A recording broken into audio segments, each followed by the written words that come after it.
A researcher cut down the oldest living creature on the planet simply because a tool got stuck. August 6, 1964. High amidst the unforgiving and frigid peaks of Wheeler Peak in Nevada, a young graduate student named Donald R. Currey was researching glaciation. His mission was to study ancient climate shifts by analyzing tree rings. The area was densely populated with bristlecone pines, a species renowned for surviving against extreme adversity. Currey set his sights on a twisted, majestic tree, coldly cataloged as WPN 114. Local mountaineers already knew it well and called it by a much more dignified name, Prometheus. To calculate its age, Currey used an increment borer, a specialized tool that extracts a core sample of wood without harming the trunk. But the brutal weather, the biting cold, and the petrified wood worked against him. The expensive drill bit, imported all the way from Sweden, became lodged deep within the bark. Unable to extract it, and refusing to request a replacement that would delay his fieldwork, Currey made a fatal decision. He asked the United States Forest Service for assistance to cut the tree down and retrieve his invaluable equipment.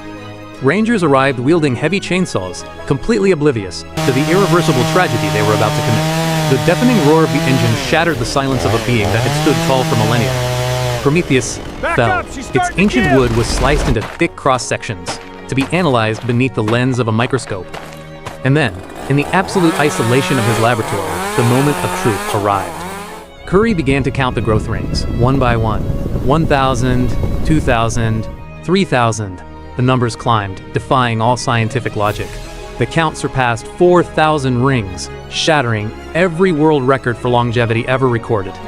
The final tally stopped at a staggering 862 years.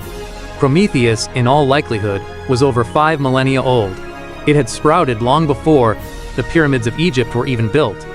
In his desperate rush for climate data, Currey had accidentally murdered the oldest non-clonal organism ever documented.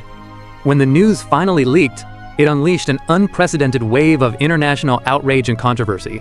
The scientific community could not fathom that sheer human clumsiness had wiped out such an evolutionary marvel. Almost overnight, Prometheus became a martyr and a powerful symbol for environmental protection. Its tragic death was not in vain. Immense public pressure led to the creation of Great Basin National Park. Strict laws and protocols were drafted, which today offer absolute protection to ancient 1,000-year-old trees. Today, the exact locations of Earth's oldest living organisms are kept as closely guarded secrets. Ironically, the oldest tree in the world did not succumb to the ice ages, but rather to human impatience. What are your thoughts on this? Let us know in the comments. If history moves you as much as it moves us, subscribe to The Day Changed Everything so you never miss a single event that transformed the world.